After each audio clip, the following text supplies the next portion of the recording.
go wide initially. He goes wide, comes to the middle, and then the spinorama.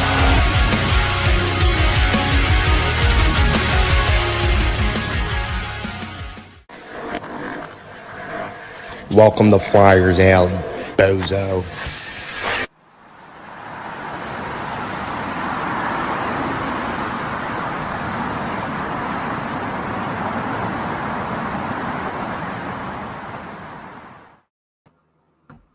Good evening, everybody, and welcome to Season 8, Episode 2 of Flyers Alley, brought to you by Chickies and Pete's now. I want to let that be known. That is a thing. The one in Drexel Hill, so I don't want to, I don't want through the loop or anything, but that location. And we have a segment dedicated to that, so we'll get into that when we get into that. But we got Armin and Corey in the house tonight. Obviously remote, but this is, like I said, last episode. This is how we're going to be doing it. Armin, how you doing? It's the first time we've had you in a long time. Yeah, I know, man. It's good to be back. Love it. And we got the big dog on the road. Who said we were going to do it? How you doing, brother? Good to see you. I need beer.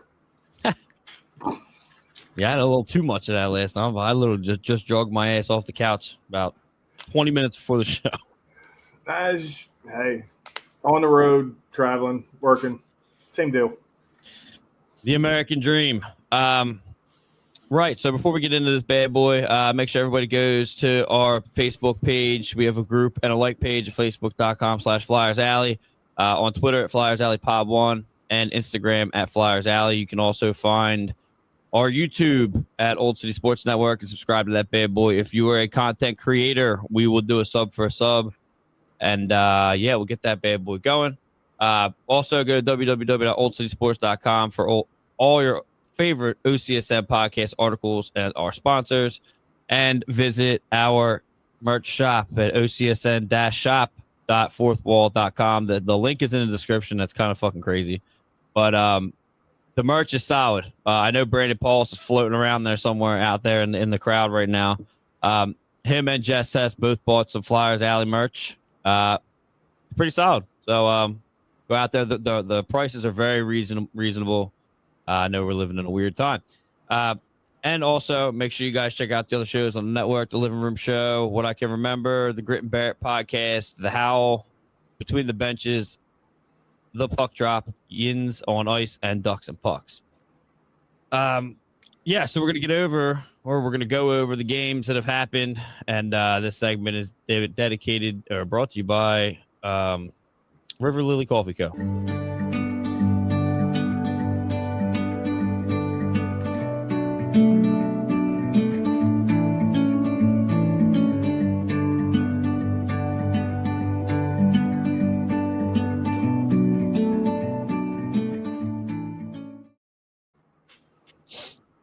All right, so River Lily Coffee Co. is going to be a coffee shop on the border of Boothwyn and Aston. We're on the corner of Meeting House Road and Market Street before Market Street turns into Pennell, right by Rural Farms, Corey.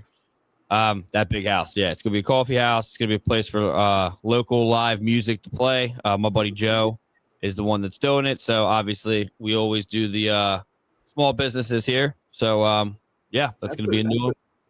Yep. That's a nice different touch for Aston.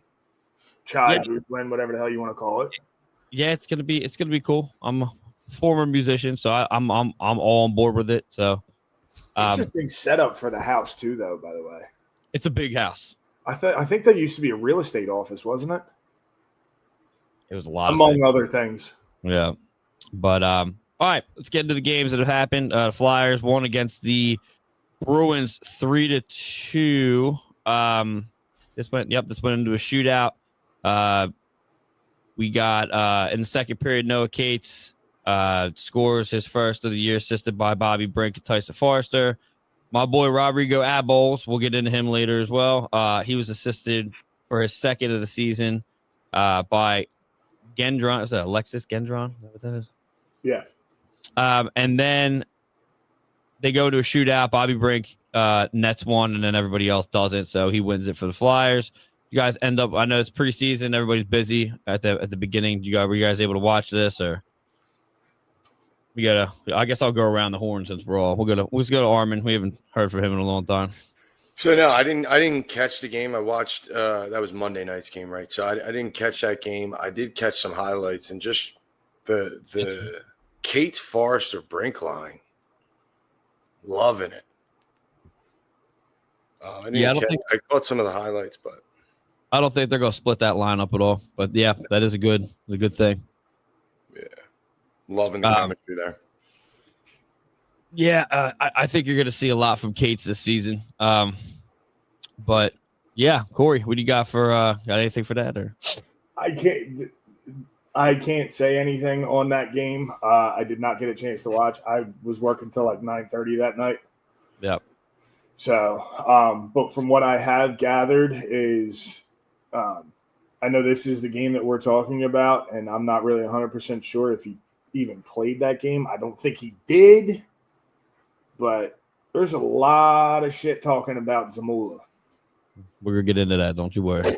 I'm well aware we are. Believe me, I'm the first one to talk about that. Yeah. I from what I heard that, Vladar is just, dude, he's fighting that number one and he wants it. And it's, to be honest with you, I'm sure we'll get into the other goalie situation. I don't think it's going to be too hard for him to take that number one spot. There's some stuff. Let me see if are we getting into. So I didn't have it on the docket, but I could have put it in the list of what's going on here. Because it was Zamula's going to be for me for the Turnpike. The Turnpike's back, by the way. Tockett is voicing his concern about Zamula, and I think that shows a lot of. I think that raises a lot of flags for Tockett, for him coming in and being like, okay, what's going on here? Because this is the first time that anybody has said anything negative about Zamula. And regardless whether or not he's been here, he was here and he's only been here because he was translating for Michkov, which is not needed anymore almost. Tockett's not having it. And when it comes to that, I don't remember if I did hear it. I haven't even reached out that, like I said, I was absolutely torched last night. So didn't reach out to anybody today about anything. But I do remember vaguely seeing that he was also voicing his concern about Urson. So it may have been a very, very small shred, and I may not have seen it. But if it didn't happen, it should, and I think it's going to be next because that's a big spotlight. So I'll just throw this little tidbit in there. 1.7 million. Who? Zamula. Yeah, come on. Look, we know how to dump a contract. Why not do another one? Well, we'll get into that too in the alley talk. But yeah, they're not messing around with getting rid of like issues. Like, obviously Ryan Ellis is gone now, and obviously wasn't here, but that was an issue. So right, yeah. But yeah, so Flyers win that in a shootout. Which is great. Which obviously they've been doing that in preseason, but I do want to remind everybody, it is preseason, so pump the tires a little bit, pump the brakes. Sorry. So then the Flyers go up against the Islanders, and they lose that in regulation, 4-3. I want to reiterate, I hate the Islanders. I can't stand watching the games. And Corey, I honestly think preseason Islanders games are actually worse than regular season. I hate it. Words, dude. But the Sanheim rips it a shorty in the first, his second for preseason, assisted by Dvorak, which I don't know if you guys saw. I should have got that. You guys see that? That was sick. Okay, I don't want to hear Greg Montour. I don't want to hear it. You can't say anything about Sanheim right now. So Hats off to Stan. That was a nice goal, dude. And to be honest with you, I know it's preseason, like I just said to myself, but that was. I hope that's just like a taste of what's to come, because that was epic. Like that was good. That's highlight reel material. A prerequisite. And it's a new guy. It's Dvorak, with that pass. So I mean, it's nice stuff. So he gets that. And actually, funny, I knew it was going to happen preseason against the Islanders. Shabanov actually got a goal too. And that, if everyone remembers, that was the guy that Flyers needed. He said was going to be here like T minus 4 seconds. But whatever. So TK gets his first. He gets his first of the season, assisted by Sealer and Couturier in the second period, and then Noah Cates gets another power play goal, assisted by Cam York and Tyson Forrester, and then the Islanders wrap it up in the third. They scored. Well, one thing that I do think is a really nice touch, and me and Wade were talking about it last week. The power play needs to show up, and that's happening. So it's better than it's been. Well, I don't want to say it's better, but it's doing more than it's done in the past probably 5 or 6 years. So it's being productive. Go to Corey about this. What do you think? Islanders win, but it's preseason, so look at who was in net. That's all I'm gonna say. Was that Urson? Yeah. Yeah. Couple bad goals, and only one made the difference. You go through the roster of what has been productive. Like I saw something today about somebody posting. Who was it? Was it Morgan? Was it Farabee? Led the NHL in preseason points. He had like 8 preseason points, and it's like, whoa. This preseason? Yeah. Like, once again, it's preseason. Pump the brakes. You'd be lucky if you get 30 from them. I know this might be another topic that we touch on with the rosters and this and that and the other. Yeah. Every time you turned around, Grebenkin was making a play. Yes. Yeah. He actually Grebenkin was a star of that game. And he had no points. Had no points. Yeah, go figure. When was the last time a Flyer was a star of a game and had no points? Yeah. Other than a goalie, you can't chalk that one. Yeah, we're gonna get into that too, because I'm a little let down. I've been pretty let down this preseason with the guys that I totally thought were gonna make the team. But yeah. we'll get into that too. Armin, you got anything on this game, or Corey, you done, or whatever? What do you got? I just want to say I've liked what I've seen from Dvorak too. Yeah, I know you and Wade talked about Hathaway with points and stuff last year, and I remember saying a couple weeks ago, I'm expecting some points from the fourth line this year. Well, I mean, Dvorak's proved that he can put points. Yeah, I think it was also, the Flyers fan base. I don't feel like, my hands hurt. I'm not going toe to toe with them again this year. I will. You go for it. But yeah, people are complaining about the money. He's already earned it. So, I'm good with it. Armin, what do you got? Anything? Yeah, so a few things about that game. One, the Dvorak assist was insane. Sanheim was on his horse, on his back. If you watch the highlight, it's great because he's behind him yelling, drop it. And that between the legs drop, beautiful setup. I'm not giving Shabanov too much credit. It was like a pass that he kind of deflected and it went in. I'm not giving him that don't impress me. You know what I mean? Whatever. The one thing that I will say is, like, I hear the gripes about Ersson. I get it. Yeah. There was a few bad plays that led to a 2-on-0. That was a sure goal, right?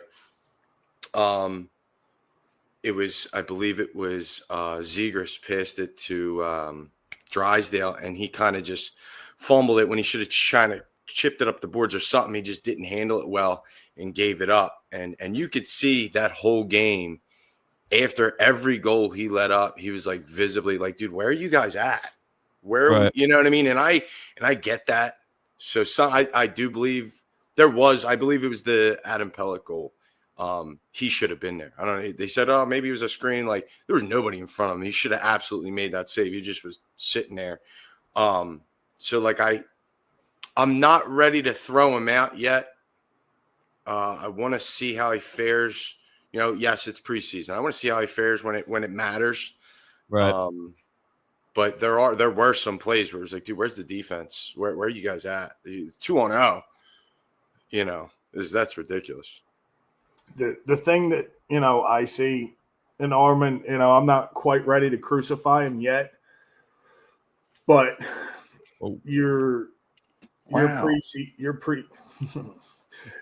his preseason numbers are rough, dude. And that they're horrible.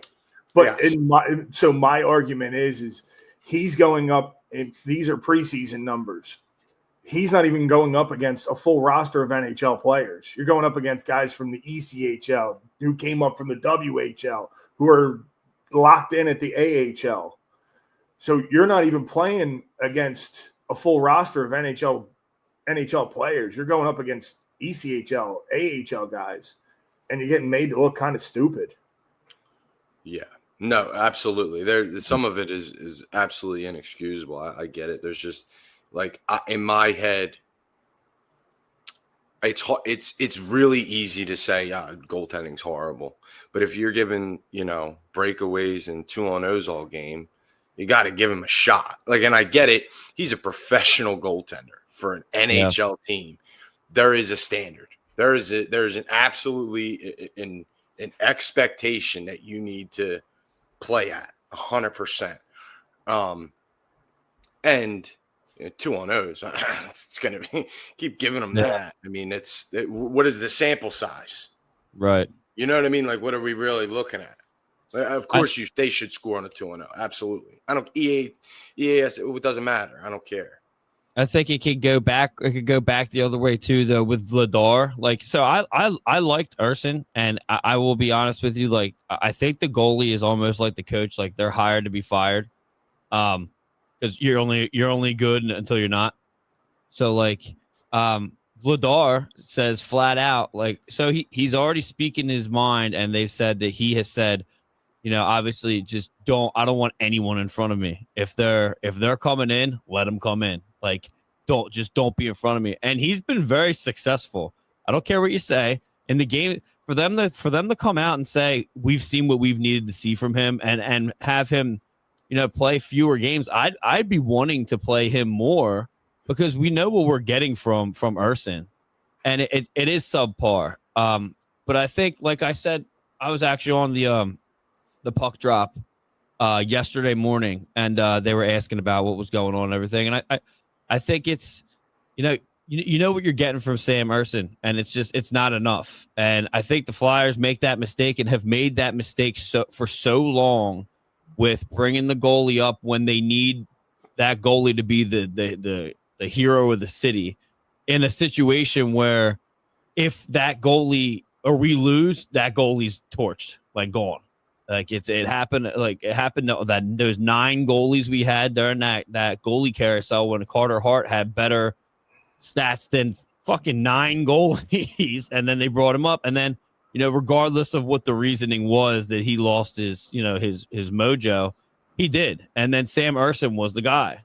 Sam Urson, if you remember, played better when he was backing up Hart, and then got thrusted in, and now he's just not able to do it. And you're basically, it's like a bad luck, a Russian roulette of our starting goalies.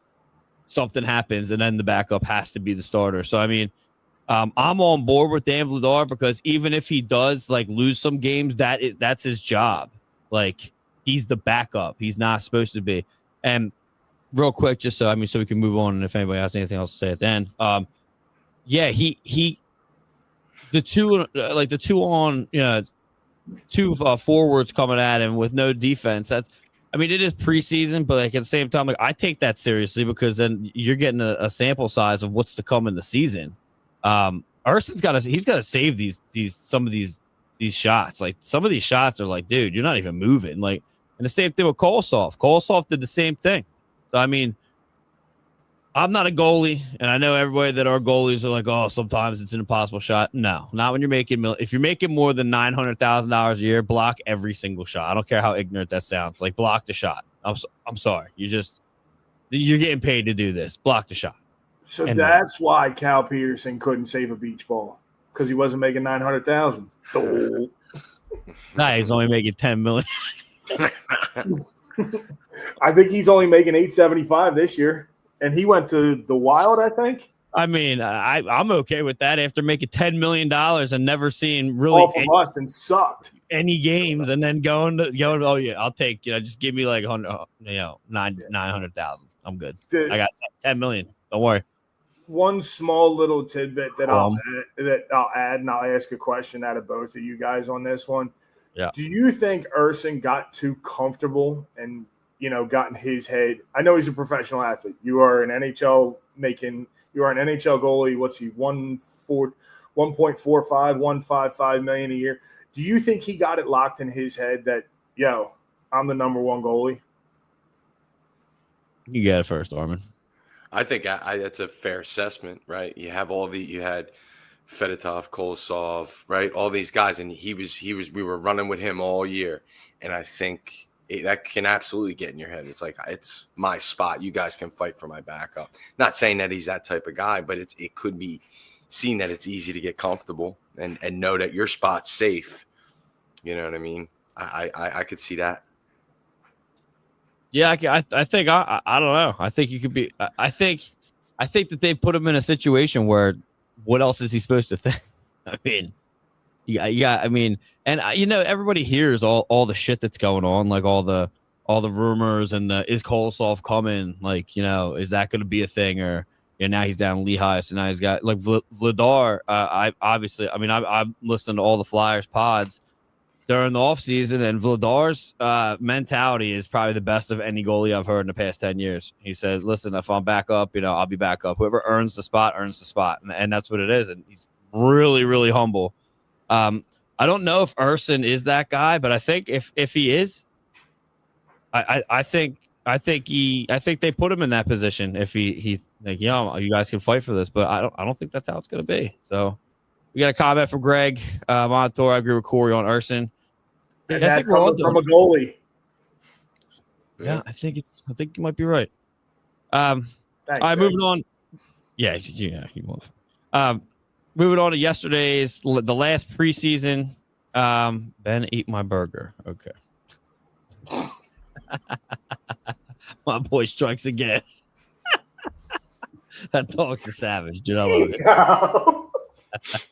All right, the Flyers. Burger. Flyers played last preseason game against the Devils yesterday, winning 4-3 in a shootout. We got, let's see, Sanheim scoring again in the first period for his third of the preseason, assisted by Jetlachenko and Nikita Grabenkin. I think this is legitimately what sealed the deal for Lachenko.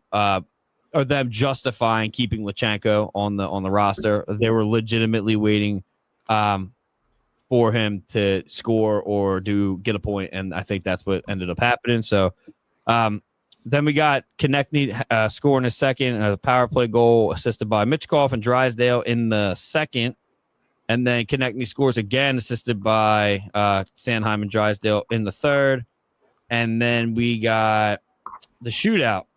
So Brink missed, Zegras scored, and Konechny scored. I just have one thing to say, sorry, about the shootout. I've been at Zegras, his start paying attention to Zegras when he scores. Judge his body language. Like, look at his body language. He looks fucking. I think Wade's right. He looks fucking miserable. Like, he doesn't look like he just scored. Now it could be because it's preseason, which yeah, whatever. But I don't know, man. He scored yesterday, and it didn't seem like it was very happy about it. So, but I'd like to see it. I like to beat the Devils, regardless, end up what it is. Need some regulation wins here, so let's. I don't want to keep winning in a shootout. But yeah, Armin, what do you got for the Devils game? Anything good? I didn't catch a lot of that game. I will say I did watch the Zegras shootout goal. He's over 60. I believe he's 63% on shootouts, which Is is he really? phenomenal. Yeah, it's phenomenal, right? Oh, so he's telling me to shut the fuck up, basically. So no. But I heard you and Wade talking last week, and I have a judgment about that. My opinion about that is that not that he doesn't want to be here. I think he's maturing. Okay. I think when he was over, there's like a famous clip of Drysdale and Zegras over in Anaheim, and they're like warming up. They're about to go out. They're like giving each other nut taps. It's and weird. Getzlaff's behind him like, oh, I gotta retire. Like this, these young kids are weird now. You know what I mean? And that's where he was. He's like, these damn kids. Yeah, like he's looking like, oh, I'm done. I'm packing it up. Where's my golf club? Shit just got weird. Shit got weird. So I think the lesson from leaving Anaheim is that like it's time to grow up a little bit. It's time to play and more so act like a pro. And I think that's what we're seeing. I haven't gotten the vibe that he doesn't want to be here. I think he's just growing up, which I love to see. I love to see that. Now I don't want to believe that. Like I want to believe you, and I want to believe that he wants to be here. So I hope it's wrong, but Wade is known to just stir the pot and be devil's advocate. So it's a good topic because I was messaged by a couple people like, hey, "What's your boy talking about?" I'm like, "What? What are people supposed to think?" One of the things I said from the beginning was, this is either going to go one or two ways. He's either going to be good or he's going to suck. And like Wade said last week, it's a win-win situation because if he's no good, we could definitely trade him for first-round draft picks at the deadline. Like he's an absolute trade piece. But I don't think that that's going to happen. I just noticed it. And Wade was in my head like he always is with his fucking nonsense. So I just saw it and was like, I feel like I would be a little happier. But, I don't know, whatever. But, Corey, what do you got for it? What do you got for it? You have to remember he is 23, 24 years old. I understand, but then it's kind of I understand where you're talking with his body language, but then at the same time, you watch these videos from, what is it? In the locker room or whatever, these Comcast shows that do the behind the scenes and stuff like that. And you watch the Facebook videos or TikTok videos and stuff like that. And dude, he's having the time of his life with Drysdale and York by his side. I think the three of them live in the same building, like right next to each other. Or like two of them are roommates with each other. I don't remember exactly how it works, but they're in like the same building. They live together. Like they did a cooking show together on one of the Comcast, which is actually kind of funny. They said that York is the one that always does the cooking because the other two would burn toast or something, but it doesn't matter. But you could see he was having a good time. The body language thing kind of throws me off. It maybe it's just a preseason mentality and he's not like fully experienced what Flyers fans can do when they cheer for you instead of booing you. Right. Because preseason, they don't exactly sell out. No. But I'd like to think that come opening night, for the home opener, he maybe gets a little, wide-eyed going, oh, damn, look at these people, Right. That's just my thought. I'd like for him to work out here, because he does have good chemistry with the players. He like I said, though, he is still a kid. He's 23, 24 years old. He's very productive, but now he's going to be under the spotlight here in Philadelphia, battling with, the likes of Mitch Kov and TK and stuff like that. Maybe he wanted to be the line, because when he was in Anaheim, all the limelight was on him. Now, right. Now maybe he's like, oh, dude, he was like, now I got to fight with Mitch Kov. Now I got to fight with TK. Delorier's a fan favorite because he drops the gloves and he, banging bodies and stuff. But I'm thinking I'm thinking maybe once the season starts, you might see a different tune. Yeah, hopefully that's a thing, and that's actually a good segue into the next games. The games that are coming this week, including the season opener, and that's brought to you by SeatGeek.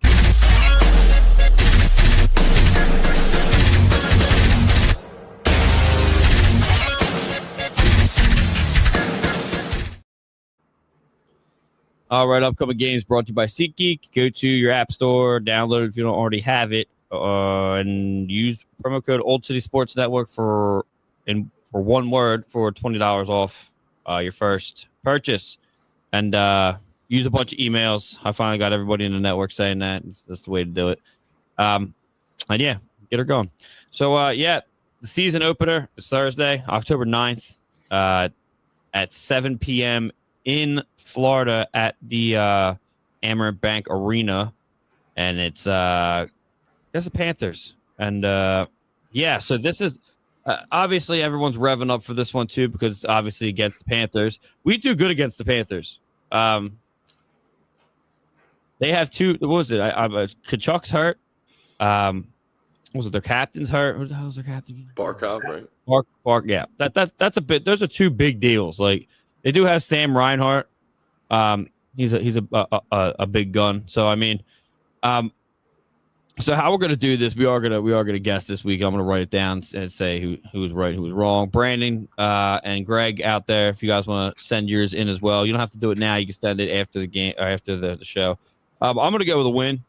I do think it's gonna be tight, but it will be determined on whether they come out banging bodies or not. So I mean, as a physical team, so we'll go. Armin, what do you think? Thursday opener against the Panthers.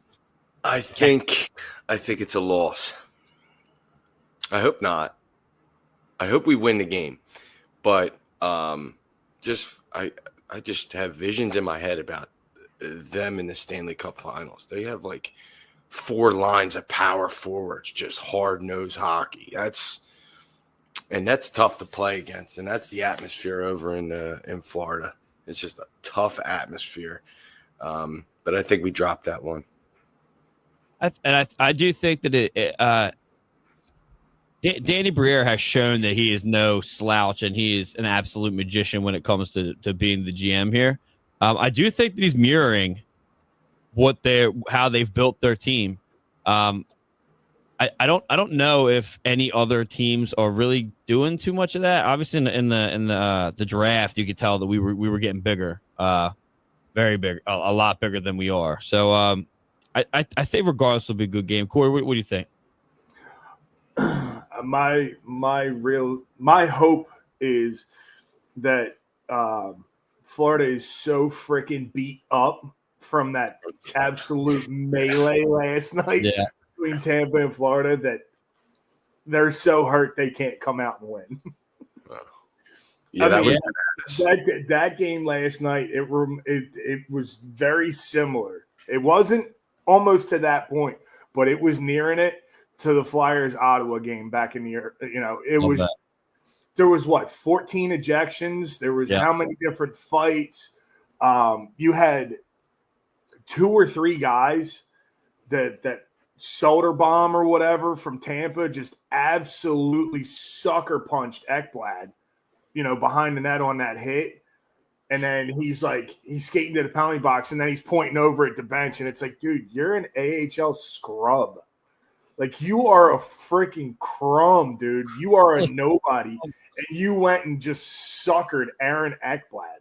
Like, dude, you're not tough. You're not cool. You're going to go down to the AHL, and I'm going to tell you right now, George Larocque's kid's going to hand you your ass. I don't even want to hear about these AHL tough guys, because it was the same thing that happened last year with who was it that clipped, what was it, Liney's leg? Oh yeah, in preseason. So you have these AHL assholes that are going out and taking out these. I'm not saying they're superstars, but I mean Aaron Ekblad's a big freaking name on the blue line for the Panthers. Yep. And that's one of my gripes about preseason is, these AHL guys are going out to make a name. Like, dude, Aaron Ekblad don't fight. Who did Patrick Line ever go after? You want to go after somebody? Go ahead. Go after Sealer or go after Bennett. Sam Bennett. Go after the Jacki brothers. I mean, hey, guess what? McEwen's on the Devils now. Go after him. Find out how that works out for you. Yeah, I'm actually glad he's over here now. I love Zach McEwen. I don't care what anybody says. I figured I had to throw that one in there for you, Jess. I had to. I haven't actually watched that fight that you're talking about yet. I haven't. Like I said, I've been licking my wounds all day. So I'll be definitely checking that out. I saw this, but I went heavy on sending them over to the group message.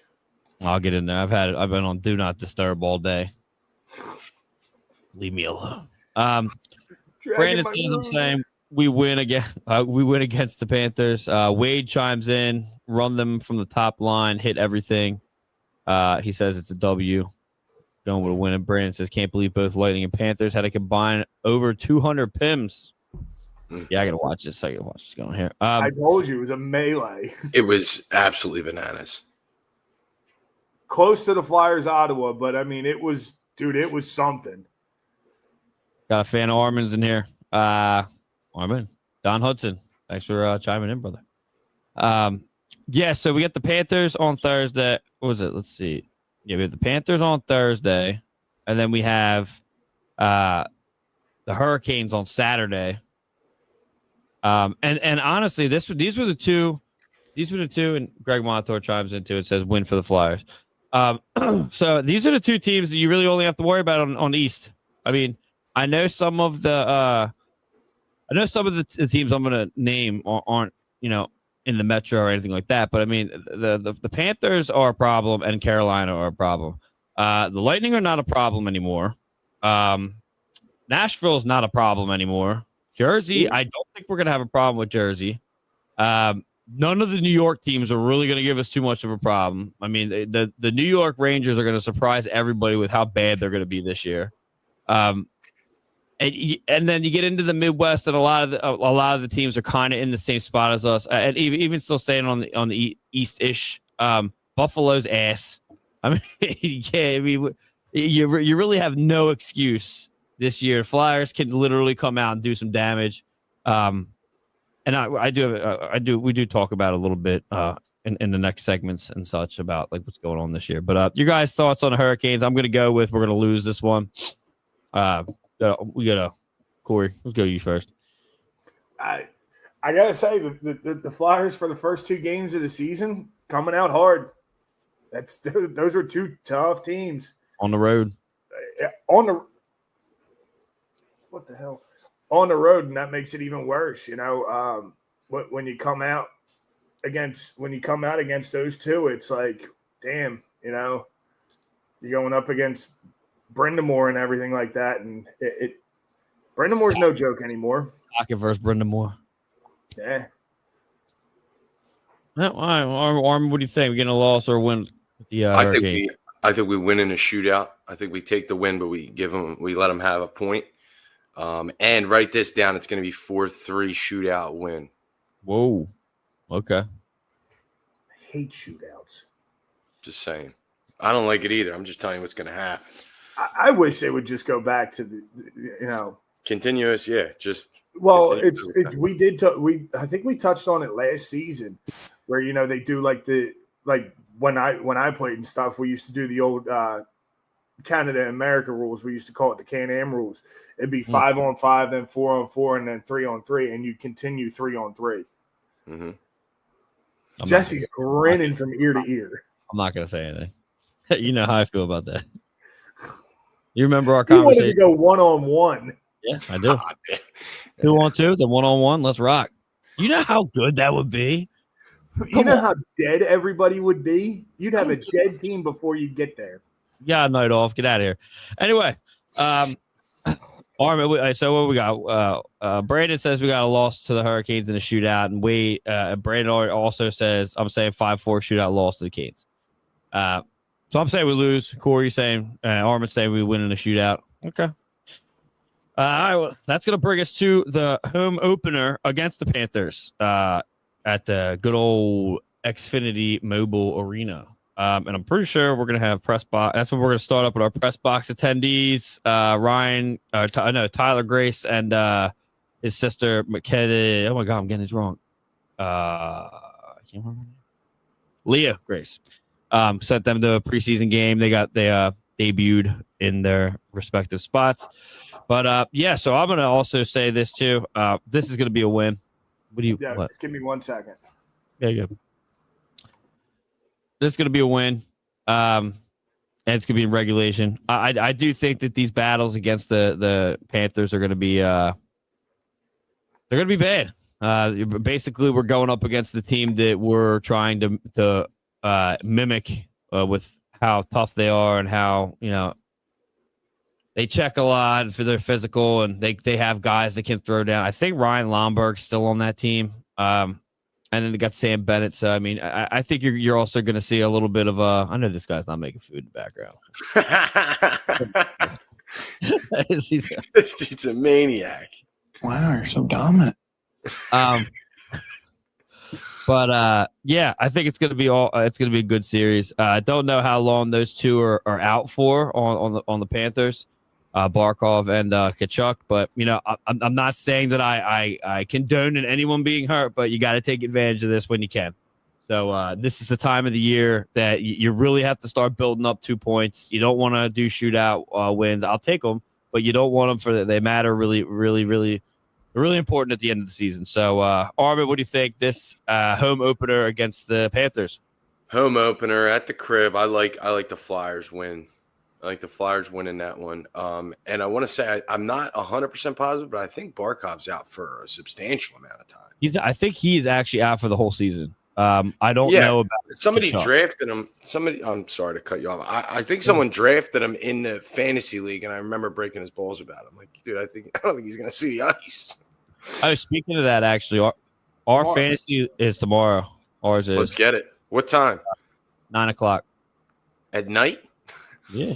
All right, baby, let's get it. I'll call out of work Tuesday. Screw it. What? I'm kidding. That's me, dude. The wind blows the wrong way.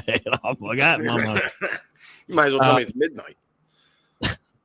It doesn't take that long. No, I'm only teasing. It is projected that he will be sidelined from anywhere between 7 to 9 months, and I can tell you, this guy has torn his ACL, MCL, meniscus, and patella ligament, and I'm going to tell you right now, it is all of 9 months. Every bit of it, huh? It is a no joke injury. I have torn my ACL. I have torn the MCL. I've torn my meniscus on both knees. It's as a professional hockey player, and I just had it up. He is currently, he's 30 years old. He can bounce back. Not to mention they have the best medical and training staffs in the world. Right. All right, we'll see. Brandon says, let's get it right. It will always be Wells Fargo, and I'm saying 5-3 win in the home opener. All right, man. I'll go back to the Coors Center, okay? That was my favorite one. Showing my age a little bit. I'm going to be 39 next month, by the way. Kachuk is out. Yeah, that's my favorite one. Kachuk is out till mid-December, they said. Okay. Greg Montour says Lomberg is in Calgary, Flyers over Panthers. Okay, good. And Barkov is out for the year, says Brandon. I appreciate all our reporters out on the beat there. But yeah, so that's I believe that's what we have for that week. I don't know if we have it. I don't know if they backed us up to a Saturday, Sunday. Nah. So the next game will be on Thursday. Well, that home opener is Monday, so we'll definitely be here in Flyers Alley that Sunday before that Monday. So won't be talking about the home opener. So I missed that. But all right, let's move on. We got Alley Talk, and it's brought to you by Iron and Steel Threads.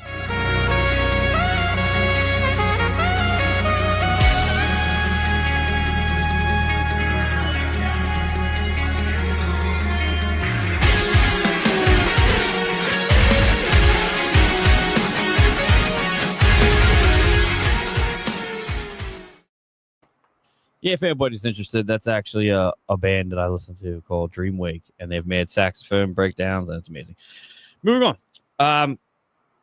Alley Talks brought to you by Iron and Steel Threads. Go to www.ironandsteelthreads.com. Use promo code OldCity10 for 10% off site wide, and a portion of proceeds go to youth hockey. So you gotta appreciate that. All right, first thing we got on the docket here. One, Lachenko, Abols, and Juleson make the team. And this is kind of this is a tough one because I don't know where Grabenkin is. I know where he is now. I did the digging, and he's in the AHL. So the problem is, and it does make sense, like you're basically making room. They're going with more D, which is fine. But they literally got put in a bad situation with the Lachenko thing. And that does make sense. I broke it down on the puck drop yesterday. It does make sense. He can't be on. He has to be 20 years old as of now to be on the Phantoms. So he's 19. He just turned 19 in August.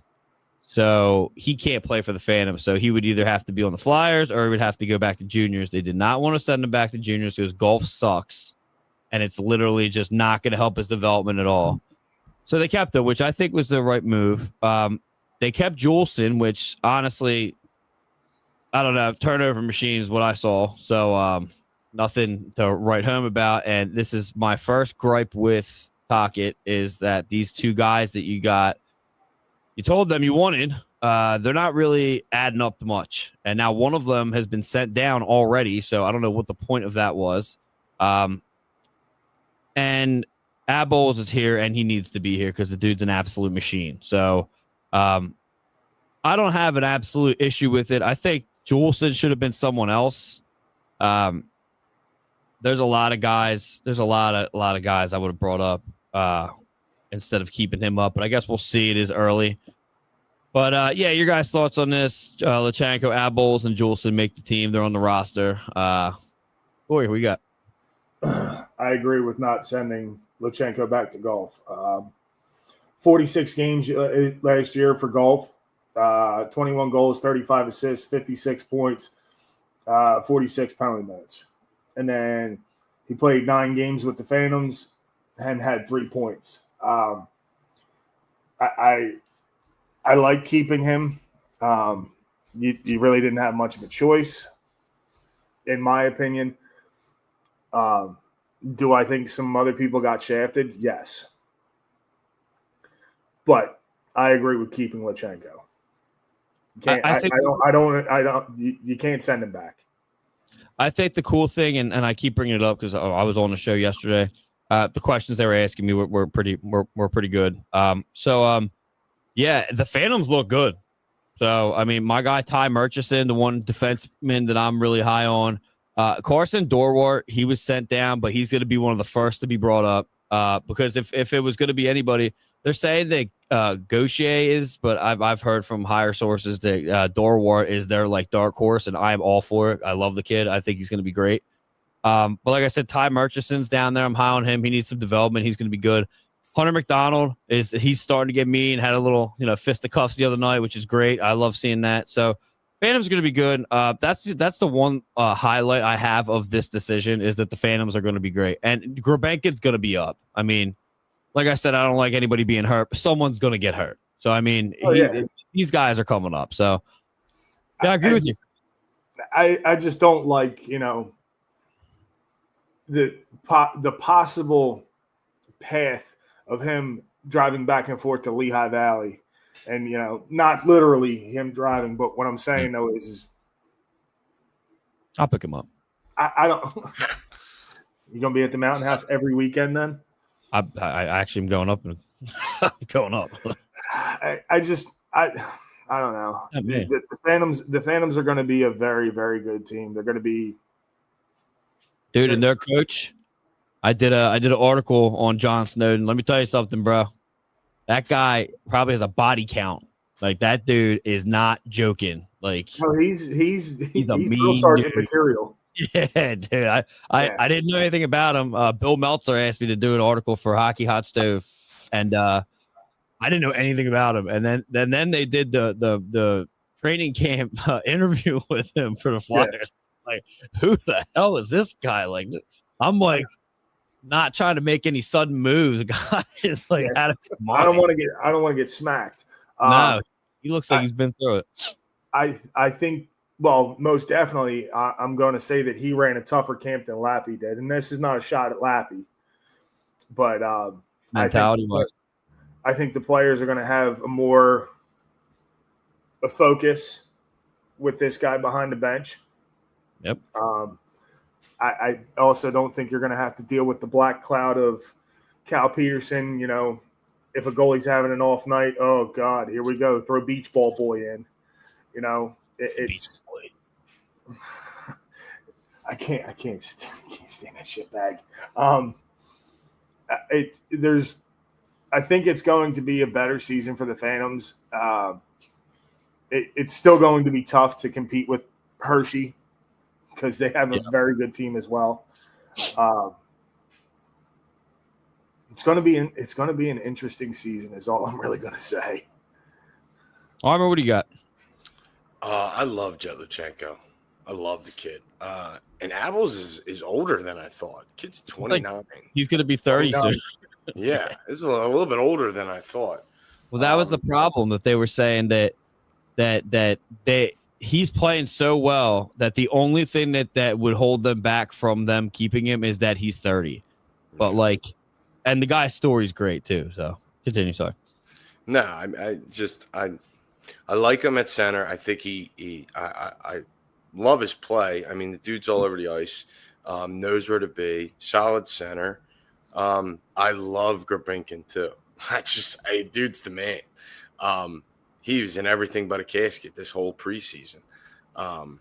You know, so it's a tough decision. And I trust Danny. I trust Jonesy. And I think we will see. I think, like you said, something will happen. Somebody's gonna get hurt. Something, and we will see Grbinkin come up. But yeah, I'm okay with it. I'm okay with the decision. I don't like running the extra D. It's just me. I like extra forwards. That's just my take. Yeah, I'm with you. I'm always shoot first type mentality. But when we're in a situation where the defense is so and goaltending is kind of still up in the air, so the play makes sense to have extra. It's just not the way I like to play. But you know, it's okay. I'm with you on that. When they said it the other day, and I do, if you guys don't already do it, Flyers Daily with Jason Martinez, absolutely excellent source for material. Bill Meltzer's on there every Monday. It's Mondays with Meltzer. So if you guys are looking for something to listen to get the little fine tuning for us on Sundays for the information. So it's nice to actually say things that are actually happening, you know. And also there's a couple other ones. You type in Flyers and whatever. But yeah, these guys are making the team. So it is. I love Jetlichenko. I'm a huge fan of him, but a lot of those guys are going to be coming up. But and like you said, you trust Danny Briere, and this is a good example of it. So and here comes Brandon. Ryan Ellis is finally gone. Ryan Ellis, 2026 sixth rounder, to the Sharks for Carl Grundstrom and Artem Guriev. So I'm gonna go down the rabbit hole. I already did it. I already have it up. So Artem Guriev is a left-handed defenseman, 22 years old, from Moscow, Russia, 6'4", 215 pounds, and was drafted by San Jose in the fifth round, 135th overall in 2021. So he's been in the ECHL for the past 2 seasons with the Wichita Thunder, and last season he had 2 goals, 3 assists, 5 points, was a -7 plus/minus 26 PIMs in 47 games played. So this is not too sure what this is, but the Flyers are loving their Russians. As Wade and Corey like to go back and forth with that. This is true, but it is what it is. So we sent Ryan Ellis over there for that, and then we get Carl Grundstrom as a right wing, shoots left, 27-year-old Swede, 6 foot, 200 pounds, Was drafted by Toronto, second round, 57th overall in 2016, and has been with the Sharks for 2 seasons, but has no stats for obviously for this season because he started with them. Last season is 3 goals, 4 assists, 2 points, 9 points, 24 PIMs, plus minus of negative or dash 21 in 56 games played. So I would not expect to see these guys ever. That was an absolute look. We're going to give you a draft pick, and you got to take Ryan Ellis. I'll be honest with you. I don't think that was the right team to do that with because you're really going to have to worry about the San Jose Sharks this year. They are, if not this year, then they're definitely next year. They're looking good.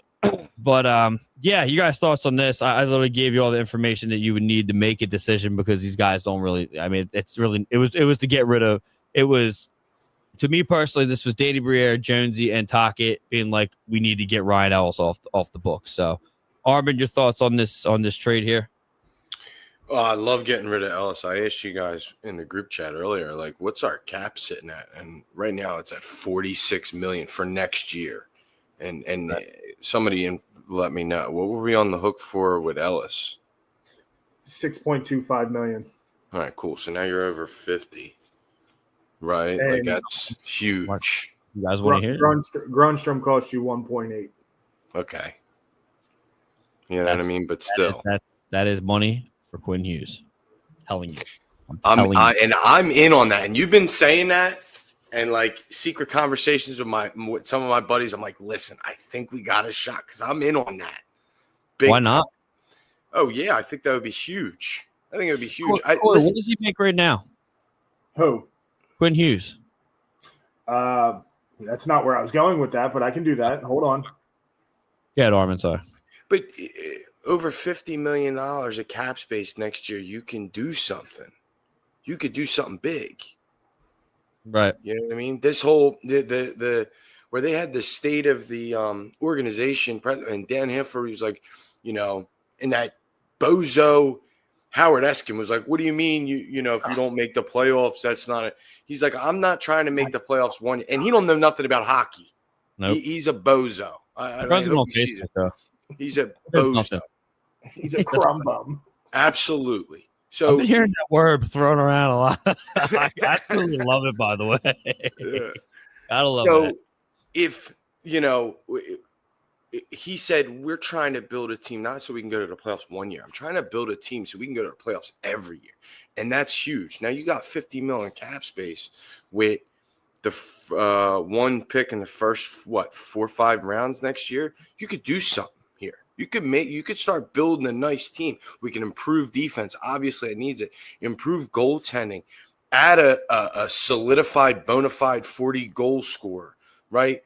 Keep building pieces to this team, as well as adding to the pieces we already have in Zegras and Michkov and all these, you know what I mean? I think, I don't know, 50-some million is nothing to scoff at. We could do something here. I think it's huge to get rid of that contract. Brandon chimes and says, I'm definitely in on Quinn Hughes. And Wade comes by and says he's going to New Jersey, if any team. And I actually have a rebuttal for that. They're not going to be able to do that. They just signed the other brother, which it does make sense to have all 3 brothers on the same team, but I don't think that happens. That does make sense for certain things, but I think Tocchet has already talk about tampering. I'm not saying that there's tampering going on because now the definition of tampering is like being completely like, recycled and now it means this, but this doesn't matter. Blah blah blah. I think he's coming. I think it's already been discussed. And I think that money, I mean, look at like Armin said, it's like over 50. Like you can get anybody you want. 47 point. Shit. Hold on. I got it. I pulled this up earlier. Flyers next year projected cap space is at $46.71 million. And then the following year, we are projected at $71 million. Meantime, we're still on the hook for Ristolainen. We're still on the hook for Sandheim. We're still on the hook for TK and Tippett and Couturier. So, yeah. But anyway, you were asking about Quinn Hughes. Wade says Hamilton for Hughes for New Jersey, by the way. I don't think they're ever going to get rid of Hamilton. Dougie boy? Yeah, right. That would be it, though. But, yeah. I would like Quinn Hughes. He's currently, from my research, he is an unrestricted free agent in 27, where he will be 27 years old. He will be 27 years old in 27. Nice. Okay. Well, golden year. Okay. He currently is in year 5 of 6 of his contract at $7.95 million a year. Give him 9. Give him 9. He's going to ask for more. Promise you. Okay, give it to him. I don't care. Give it to him. I don't. You're. To me, yes, I would take Quinn Hughes in a heartbeat. But you're not going to get the goal production I think you're going to get out of him, like you're thinking. He had like 60. What do you have? Like 65 assists last year. That's a lot. Yeah. Even if it's not, if it's close to that, that's ridiculous. That's what I'm looking for. He had 14 goals and 60 assists last year. 14 goals. I honestly did think the goals were higher, but I personally was just looking for the actual defense and the assists. But I'm looking for that guy who's going to make the play for the goal, and that's the guy that you're going to get. Yeah. Because to me, that was the guy that we had in Couturier when he was 26, 27 years old. Right. Coots was putting up the assists, but he could put up the goals at the same time. I don't, it's going to be a very large market come the next 2 years, and these guys are about to start getting paid a dumbass amount, a lot of money. Did you go, Armin? Yeah. Yeah, okay. Speaking of that, about the play and what we're looking for, and that being something in the off season that could happen next off season. There's going to be some people available. A question that I've seen. You got something else? Yeah. In 2027, when Quinn Hughes is an unrestricted free agent, I'm also going to throw this out. Jamie Drysdale is an unrestricted free agent. Matvei Michkov is a restricted free agent. No, he's not going. And depending on how life goes here in Philadelphia this year, Trevor Zegras will be a restricted free agent. So you're going to have to dish out a lot of money. Yeah, and that kind of does hinder a little bit. And we will still need a goalie. Right. Well, it's also, I love using the word situational. So it's all situational, what happens this year and how the team goes. And that actually segues directly into the next topic of I've been seeing on Facebook a little bit and X. Are the Flyers better this season? The way that they've been put together, the way that things look. The lines that you've seen in preseason and the last game are probably going to be pretty close to what you see. What do you think, Cor? You think you wanted 500 hockey last year? You got it. I got really close to calling that, didn't I? Yeah. What did we finish? 3 games under 500? Mm-hmm. You think it's going to be closer? You think it's the same or 7 games over 500? 7 games over. I like that. Very very confident. What do you think, Armin? You think we're going to be we're good here? Close last year. You got to give me that one. Yeah. Personally, I think we take a wild card spot this year. I don't think we do a whole lot with it, but I think we get a wild card spot, and that goes with how our division's going. But yeah, I think we're making a step. We're making a step, and it's not a huge one, but we're making a step. And I think a lot of that is going to be contingent on how our goaltending looks this year, how defense shows up this year. There was a lot of talk, and I remember like it was yesterday when we did the Flyers Alley end of season last year. I said, I need to see something from Cam York. This is a show me year, right? This has to be big. So I'm looking forward to seeing from him. I'm also looking a big step up from Forrester. I think that, and I'm calling it now, I think that line, Cates, Forrester, Brink, is going to be electric this year. I think they're going to show a lot of flash. And I think the relationship with Michkov and Zegras is going to show some flash. And I think we're going to see some exciting hockey. I think it's going to look better, a lot better than last year. Hopefully, hear a lot of that. I did say last week on with Wade that I don't want to set my expectations like astronomically high, which I'm not going to. I just want to see some magic. That's all. I want to see some improvement. You know, we're going to lose some games. We're going to look like shit some games. And, you know, Erson's going to let in some goals. So, I mean, as long as you go into the season understanding the reality of what's going to happen here, you're good. But I all the things that you both mentioned, you know, I think if we get into the playoffs and a wild card, that's cool. I'll even take first, second round. Even if we were to do very well in the off season and the postseason playoffs, you get it. And we shouldn't be talking about playoffs, but I'd be okay with any kind of exit. I think the city and I think the fans and I think everybody deserves some Flyers playoff hockey because there's nothing like it. So I think that's an important thing. I know that's important to Tocchet. It's important to Danny Briere and Jonesy and Dan Hilferty. That's the goal, regardless of what it is. And if you get into the playoffs and you exit out, dude, that's a huge step in the right direction. So, let's see what this. I got a comment over here. Somebody. Greg Montour says, I think they'll be better. Vladar is an upgrade over Fedotov. He's an upgrade over Urson.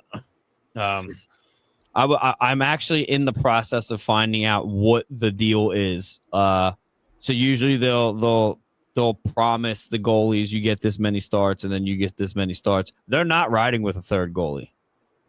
So I thought they were. They're not. So it's gonna be interesting here. So I'm here for it. But moving on, we have three more segments. Make them a little quick. It's getting a little long in the tooth here.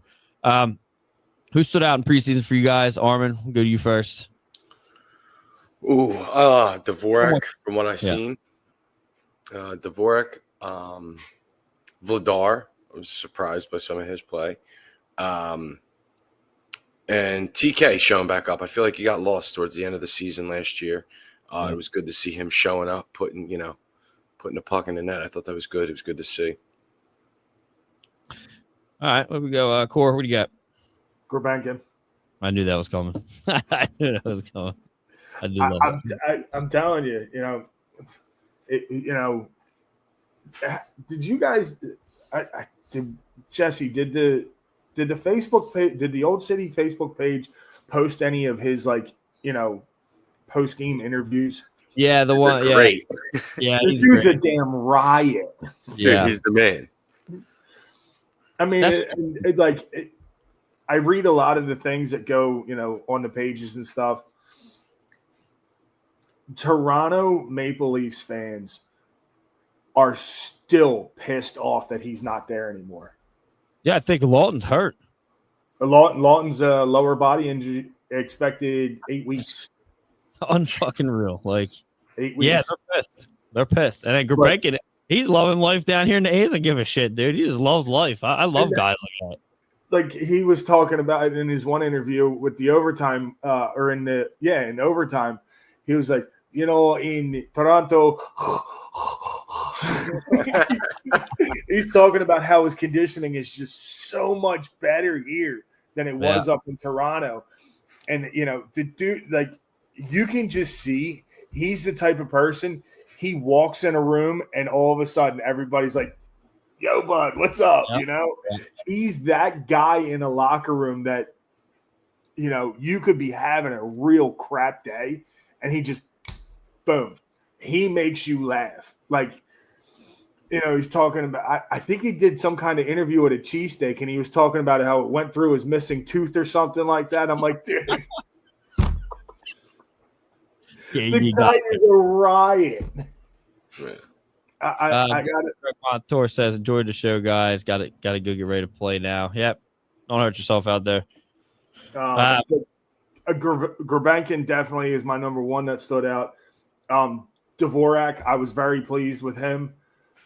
And as much disinterest as I saw, as we kind of saw, Zegras was kind of living up to his names a little bit. His points, his positioning, and everything were there. I don't know. That body language is still a questionable thing. And that's the type of thing that you're going to see going on once the season starts. I mean, like I said, I'm not that concerned with it. I just something I noticed. It may have been something that isn't a thing. My guy's Rodrigo Abols. Since we've had him, that's been my guy. It would have been Alex Bump, but he didn't perform. So I mean, I was really let down by that.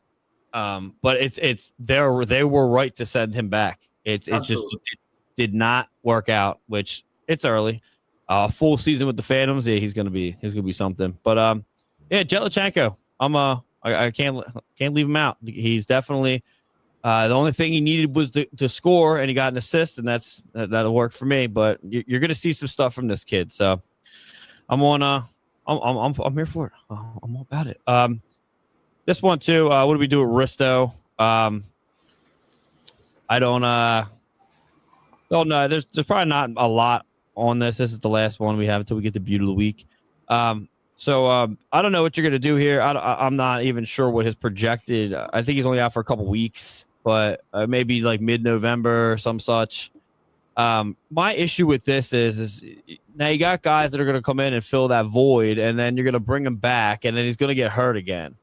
I'm going to speak for a lot of people here. I think the Risto thing is over. I think this is it's time to figure that out. I don't know what you're going to do, but it's time to figure that out. Armin, what do you got for that? I always liked Risto, but he's always hurt. He shows a lot of grit.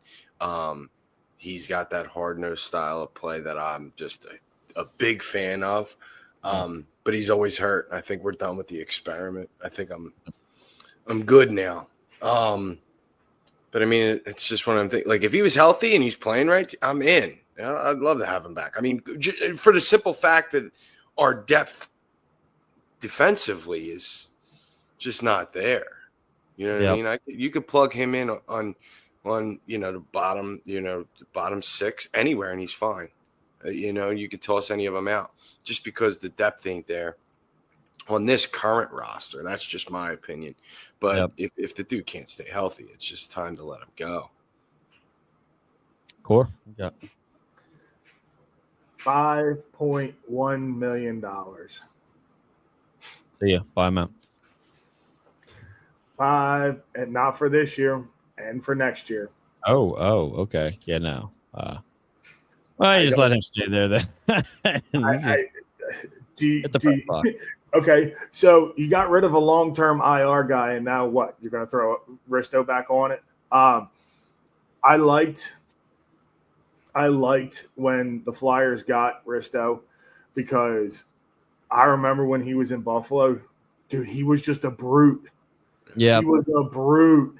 That came over when he first started with Philly too. He was mean. We talk about that every year. He was mean. It just declined because I mean, that's got to be like the guy has got to be afraid of get. I don't understand. Like I mean, I know you guys both play. I didn't play, so like I don't. Why the fuck is he hurt all the time? Like you're not even as mean as you used to be. You're not even doing. He hasn't done half of the shit that he did when he first started with us at all ever since that first season, and he's been hurt. So like I mean I don't get it. Armin, real quick. Kim McGowan says Armin a league ago. I absolutely agree. There you go. But yeah, he's always hurt, but I do agree with that though. You get rid of one guy and you got another guy, but what are you gonna do? You can't do anything. He's got to sit in the press box. What I don't understand is this still his tricep that this issue? It is. Yeah. Okay. This is now 2 years. Yeah. Okay. So this is now 2 years in a row, and 3 surgeries or 2 surgeries, whatever the hell it is. Yeah. That he's gotten. something is clearly wrong.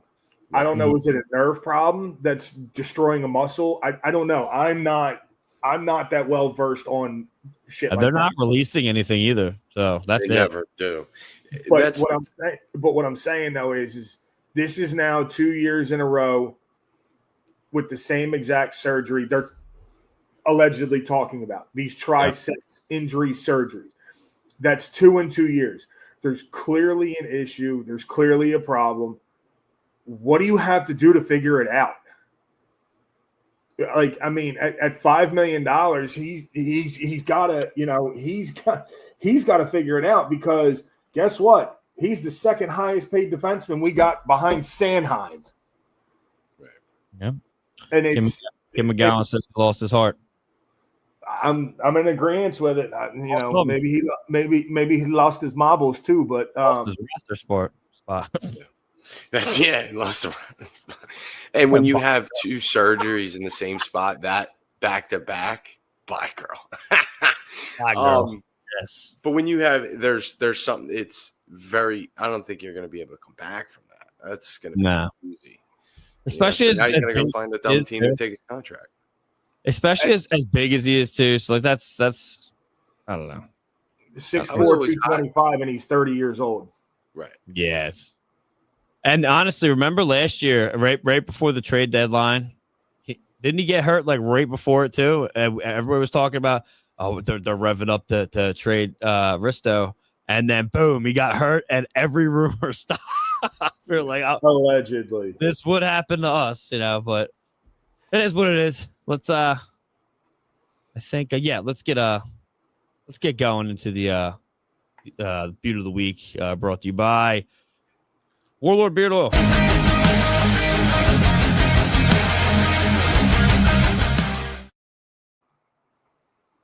All right. Hold on a second. Where did it go? It's leaving me. It left me. I don't know where it went. I don't know where that went. Hold on a second here. All right. Beard of the Week is brought to you by Warlord Beard Oil. Go to www.warlordbeardoil.com. Use promo code OldSports in all caps for 15% off site-wide, and any order over $65 get you free shipping. All right. Beard of the Week. You got kind of goes with who stood out. So I guess we can just do the ad read and then move on, because we kind of already did that. Yeah, let's just do that. Get her going. Anyway, we'll move on to the Turnpike is back.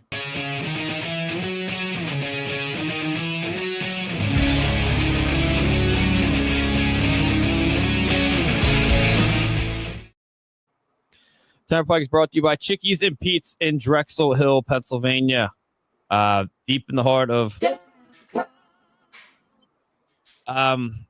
so we're at that stage of it where we're going to push it, obviously. And then I will have that meeting and we'll be good to go.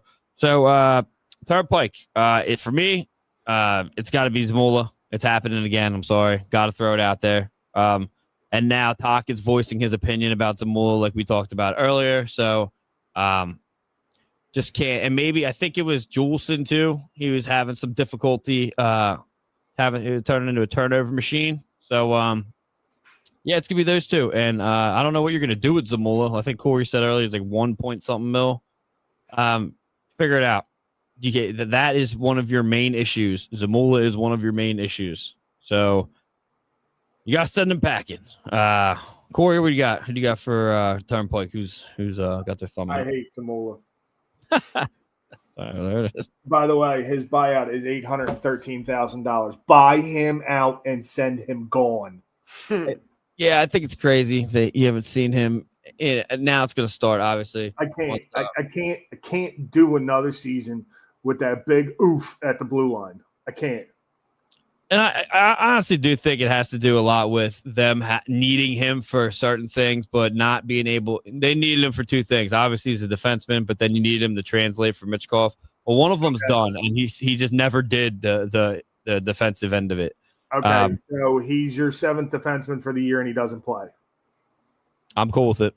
Look at, I mean, for God's sakes, EJ. I look at what with EJ last year. You know, he was your seventh defenseman, and I'm going to tell you right now, he was probably the best seventh defenseman in all of the NHL. Yeah, when he was that guy great. came in, he made things happen. And he was a good locker room guy. But I can't, you know, with this crap with Zamula, dude. It's like, you know, we were talking about, you know, with the experiment being up. It's like, when is enough is enough? The guy is clearly nothing but a parking cone on the blue line. Yeah. And I've been saying it literally since last year. He sucks. Yeah, he's bad. And actually, so Al Morgani and Ashlyn Sullivan have their own pod. It's only like 15 minutes, but it's like real quick.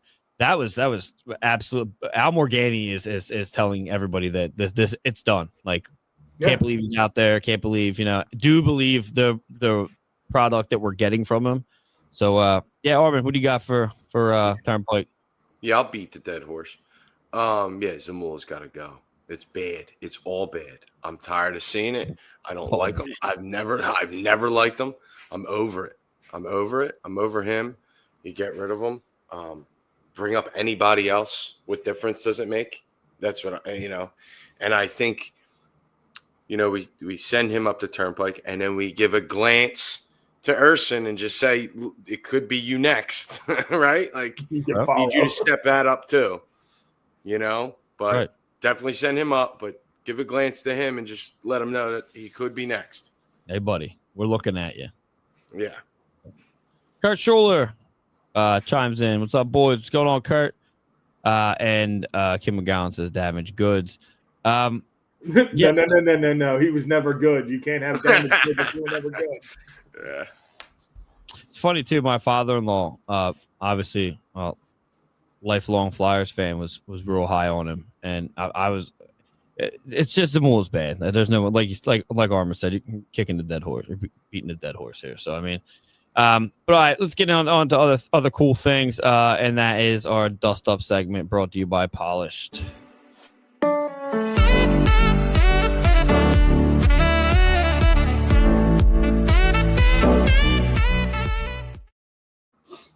Dust Up's brought to you by Polish Commercial Cleaning LLC. And don't fall for the imposter. Okay? I had to put an end to that. That was getting crazy.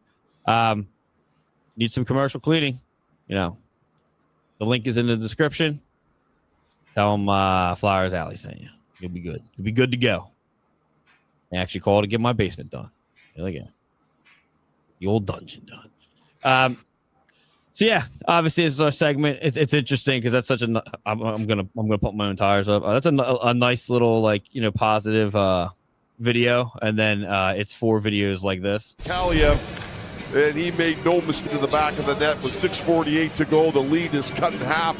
It's 4-2 Toronto now. Just 14 games for the Rangers last year. Goals. He had 14 and 13 goal seasons. And here's Reply. This after they hit her, and McEwen has challenged Marshall Reply. McEwen's a heavyweight. Not sure how much Reply has been involved in the past, but handling himself okay in another Battle of Ontario dust-up. Now, anybody that knows me knows that I'm a big fan of McEwen. I don't care where he's at, care where he's playing for. Now he's on the East Coast. Let's go. But gotta give him credit where it's due. Love the fucking guy, man. Look at that mustache. Look at him go. Get him out of there. Love that shit. So I don't think we did anything. And like I said, I didn't see the big brawl. Could have been that, but I sent plenty from that game, Jesse. Yeah, look, like I said, I was on my deathbed. Yeah, we can you guys, it's Zach McEwen doing what he does. I'm glad to see him because, you know, his father passed away, and then he hasn't been the same really since Wayne Simmons broke his orbital or his jaw when he was playing with us, when Simmons was at Toronto. So I mean, it's good to see him out there doing his thing. And then, like I said, he's no longer with the Sens. He's with New Jersey now. So look out. Not going to be a fan of. I hope that they just don't fight when we play him. We'll go throw it out there. I know. I know. Who am I love that. It was my first interview I ever did with a when we got credentialed. So I mean, I got my guy. You got a soft spot for him, and hey, you know what? I think he didn't get a fair. I don't think he got a fair shot here. Yeah, I think. Yeah, I don't think I didn't want to see him go anywhere. I was inching towards getting that jersey, and then they're like, ugh. I was like, what are you guys doing here? Like, what you just fucking hate me? I guess I don't know. Send all my guys away. Like, why didn't you give him a no move clause? You gave one to fucking Delorier.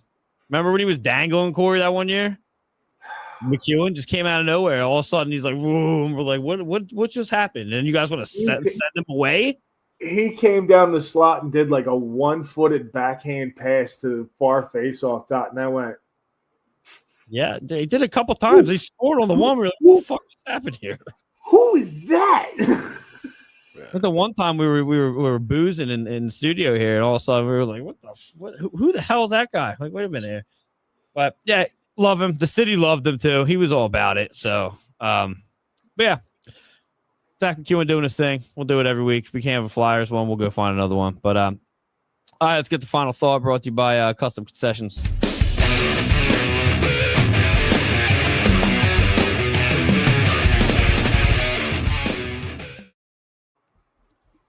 Oh, yeah.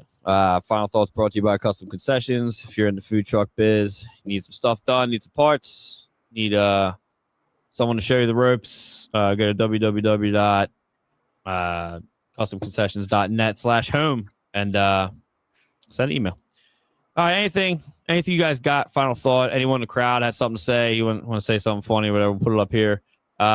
Armin, you got anything for the week's coming up? We got we got the Panthers coming up here on Thursday, and we have our fantasy hockey draft tomorrow night at 9:00. Buckle up. I did alter the points again, by the way. Get ready. Oh, Jesus. Ready.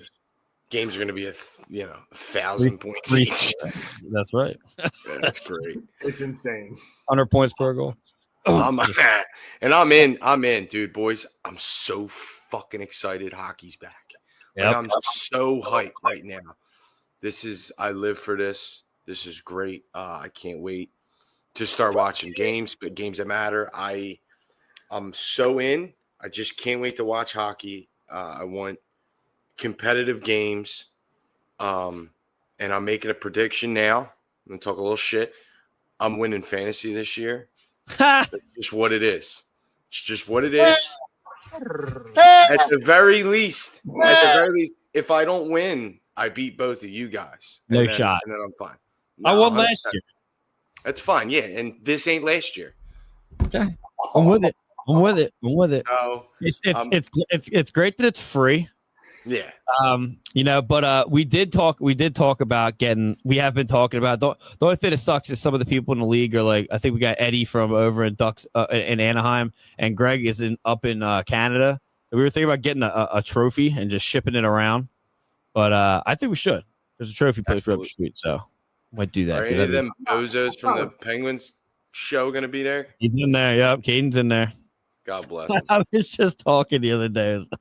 I think that it's completely healthy, and I was actually saying I think Richard Blosser, he's the one that does the Hershey show. Yeah, we're fucking coming for you, buddy. Not only want to hear it.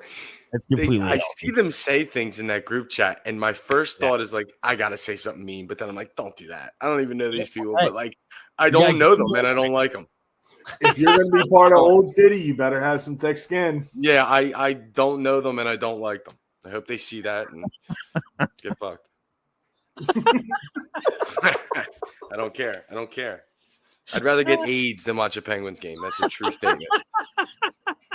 Rather drink Schuylkill water 100%, 3 times than watch AIDS 1 minute. AIDS is that's a heavy It's a bold suggestion. That's a tall order there, buddy. I was at the store the other day and they had a jar. It was like save the Penguins because they're going extinct. I stole the jar. True story. AIDS is a gift that keeps on giving, bro. So yeah, I don't know.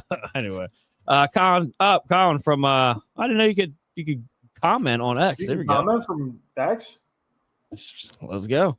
October means hockey is around the corner, and that means the boys are back, gentlemen. Let's go. That's right. We are back, and they are back. Corey, final thought? Colin has such a divided household with Mini Rempy. It's so bad. Married to a Rangers fan. It's just like Um, you with the camel. It's so weird. I don't know. I love it.